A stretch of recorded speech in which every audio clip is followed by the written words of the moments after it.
O ngayon, ito pa mga kababayan, may explanation din ang ating Vice Presidente diyan. Oh. Hindi lang pro any country at all. Ang sinasabi ko lagi, we need to... Hindi naman daw pro of any country si Vice Presidente, no? Not pro any country at all. Ang sinasabi ko lagi, we need to develop, we need to maintain, and... Sandali. Sabi ni Ma'am Emelda Tolentino, sakit nun, hindi welcome sa Australia. Kasi akala nila ho, mga kababayan, porkit madaming OFW, madaming mga kapwa Pilipino, puro mga DDS yung nakatira doon sa isang lugar. Ano po? Ayun nga, totoo naman, masakit. Tapos yung pupuntahan mo, ikaw naman excited ka. Pupunta ako dito, pupunta ako dyan. Tapos ang ending pala, ayaw naman pala ng mga Pilipino sa kanya doon. Not pro any country at all. Ang sinasabi ko lagi, we need to develop, we need to maintain, and we need to level up our relations with all countries. Ganun naman po ang ginagawa ng ating Pangulo, ng ating gobyerno. Di ba? Tayo ba ang nagsasabi, awayin natin yung China? Hindi! Wala! Kinukuha lang natin or ini-implement lang natin yung ating karapatan. Lalo na dyan po sa West Philippine Sea, mga kababayan, walang pambubuli na ginawa o tayo ang nag-umpisa ng away. Wala hong ganon. Yung China ho ang laging nagwa-water cannon. Kaya nga po umaalma yung anong bansa yun? New Zealand, South Korea, at US. Di po ba, Ma'am Betty Banikid? Umaalma sila. Dahil nga po, delikado yung ginagawa nila sa barko ng ating bansa. Walang respeto na po sa ating bayan yun. Tapos ikaw ang sasabihin mo, friends natin yung China Yung pambubuli ho, mga kababayan, aminado tayo, hindi kaya ng ating bayan ang China. Diba? Dahil nga malakas ang kanilang depensa, malakas ang kanilang opensa. Meron pong mga handa na mga kaibigan nating bansa na tumayo, tumindig kasama tayo. Para wag tayong bulihin ng ganun-ganun lang ng China. Galit pa kayo doon? Yun yung balanse sana o pambalanse ng Pilipinas. Kami, kayo, China, nandiyan kayo, basta wag kayong lalabag sa ating napagkasunduan, sa inyo yung lugar na yan, sa amin tong lugar na ito. Tahimik tayo. Ang ginagawa ng China, patuloy pong pinapasok ang teritoryo natin Yung tatay nga ho nito, mga kababayan, di ba? May helicopter, nandoon, nagronda, doon sa may pinaka-Sand Cay. Ano sabi? Okay lang, bato-bato lang naman yan. Buhangin lang yan. Lumagpas ng 1 kilometro, buhangin lang naman yan. Wala tayong mapapala. Totoo. Pero lumalagpas sa ating teritoryo. Kapag pinabayaan mo lang iyon, susunod yan, 3 naman. 3 kilometro naman ang ilagpas natin. 5 kilometro naman ang ilagpas natin. Pasok tayong Maynila, wala naman sumisita sa atin Yun ang hindi yata naiintindihan ng dating Pangulong Duterte. Wala naman tayong mapapakinabangan dyan, hayaan nyo sila.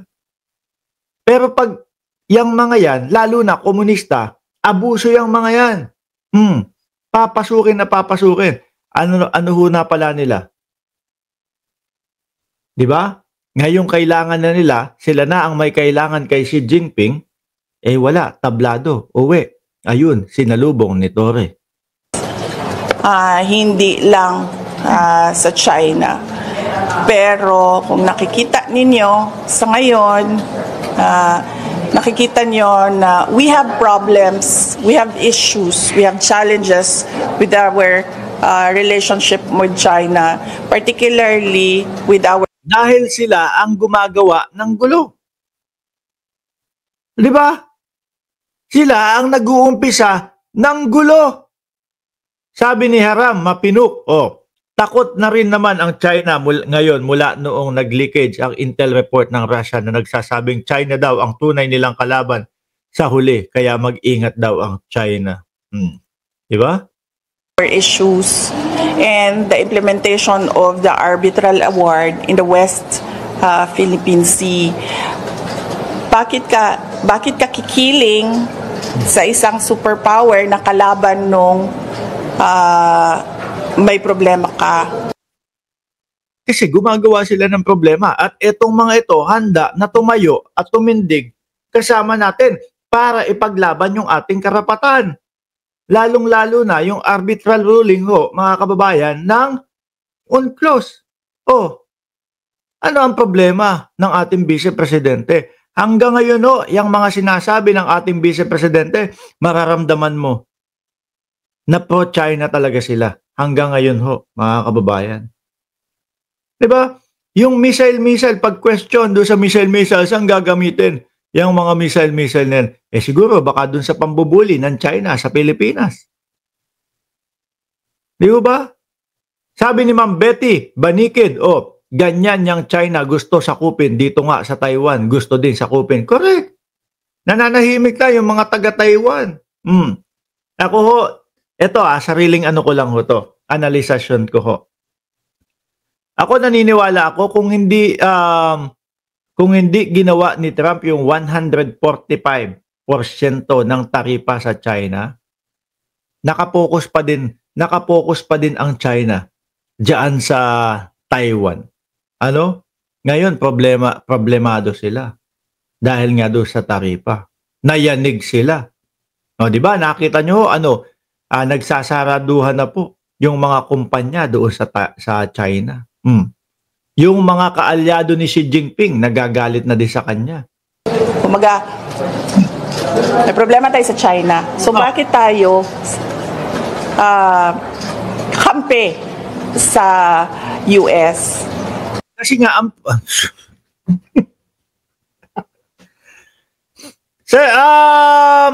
kampo ni BP Sara.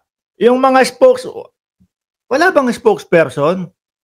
Wala bang tagapagsalita ang Vice Presidente? Wala bang mga di ba, humihingi ng budget ang Vice Presidente? 2 billion, mahigit.